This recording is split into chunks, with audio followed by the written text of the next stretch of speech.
Hey YouTube, it's Urban Excursion. I just thought I'd give you a quick update. I haven't received my contract yet, but I did receive an email from my recruiter saying that I should be receiving my placement in the next couple of days. So hopefully by Monday or Tuesday I'll receive my placement and then I'll be able to get my visa.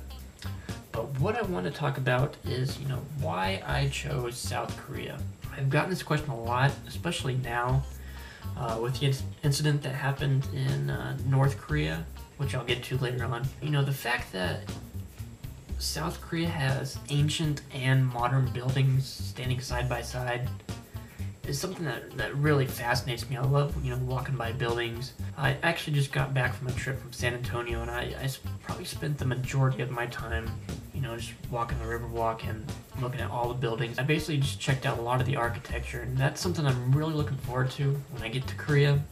I also like the fact that, it's a lot cheaper to live in South Korea compared to Japan. When I first started out doing my research, Japan was my #1 choice. I wanted to go to Japan, but as time went on and as I did more and more research, I discovered that from what I found out is you have to find your own place to live, you have to pay for your own rent, you don't have to pay for your rent in South Korea, it's already paid for by your school. Utilities are a lot cheaper than in Japan. That really caught my attention, and that's one reason why I chose South Korea over Japan.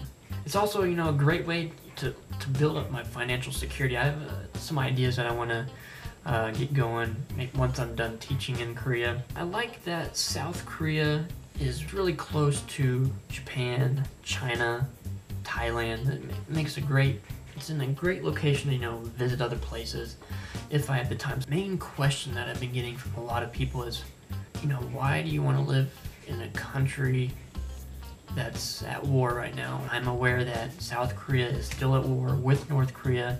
It's not as bad as it was, 50 or 60 years ago.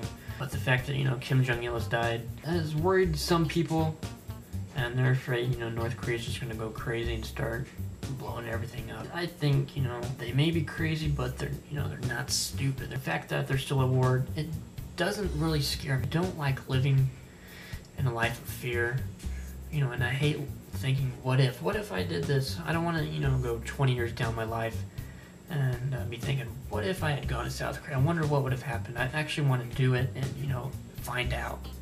I'm definitely not going to let this war, dictate my actions and what I'm going to do with my life. I've spent too much time, wondering what if. It's just time to make a change and time to do something different with my life. But those are basically the reasons why I picked South Korea. Feel free to leave me a comment on what you think about especially what's going on in North Korea. Yeah, I hope you all are having a safe and happy Christmas, and we'll talk to you later.